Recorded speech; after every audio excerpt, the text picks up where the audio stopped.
कितनी विद्रूपता की भावनाएं इन लोगों के मन में भरी हुई हैं। और जो यथार्थ है वो मैं बताता हूं।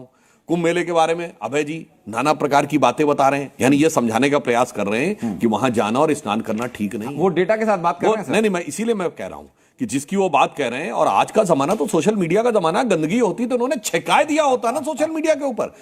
प्रियंका गांधी जी वाराणसी से प्रयागराज स्टीमर से गई थी, कुछ साल पहले की बात है। कितनी जगह उन्होंने सोशल मीडिया में पोस्ट किया, ये गंदगी है वो गंदगी है। साफ निर्मल गंगा दिखाई पड़ रही थी कि नहीं? अगर होती तो मैं दावे के साथ कहता हूं कांग्रेस ने फ्लडेड कर दिया होता। देखो यहां बाकायदा वाराणसी से प्रयागराज तक गई थी, जो इस बात का प्रमाण है। योगी आदित्यनाथ जी ने किया वो एक अलग विषय है, मगर हम यह भी बताना चाहते हैं ये निगेटिविटी आज से नहीं है, बचपन से याद करिए।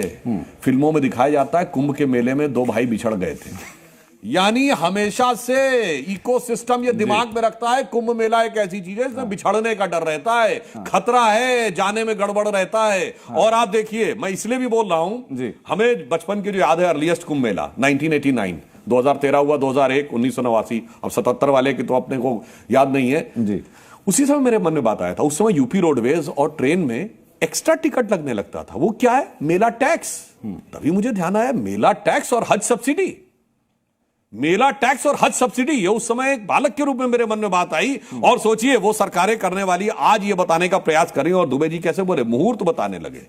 अरे ये वो लोग हैं, जब 2004 में डॉक्टर जोशी ने एस्ट्रोलॉजी को इंक्लूड किया था, सब कोर्ट गए थे कि जो ज्योतिष है ये अंधविश्वास है, और आज मुहूर्त मर्मज्ञ होकर, जैसे लगता है मुहूर्त चिंतामणि इन्होंने ही लिखी हो, कि ये बताने के लिए आ जाते हैं। और मैं भाटी जी को बताना चाहता हूं, इन्होंने कैसी बात कही कि साहब उन्होंने मेट्रो के लिए किया था, वैसे जिस प्रकार की भीड़ आएगी वो मेट्रो से काम होने वाला नहीं है, फ्रैंकली स्पीकिंग, आपको ये पता होना चाहिए। रेलवे स्पेशल कोचेस, और मगर वो नहीं हो पाया। 2017 में सरकार बदल गई, मगर हुजूर हज हाउस बन गया गाजियाबाद में।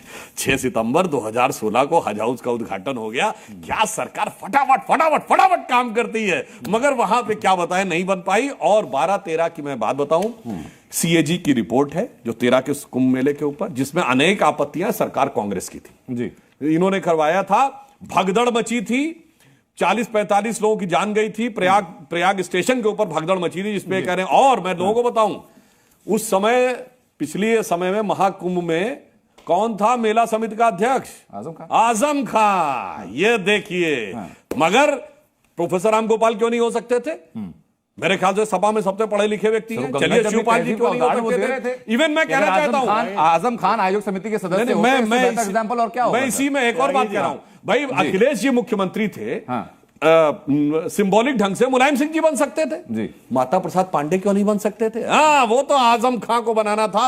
ये दर्शाता है कि कोई ऐसा मौका नहीं छोड़ते जहां पर कि हिंदू धर्म और सनातन धर्म की परंपराओं पे सुई चुभ होने का मौका दे।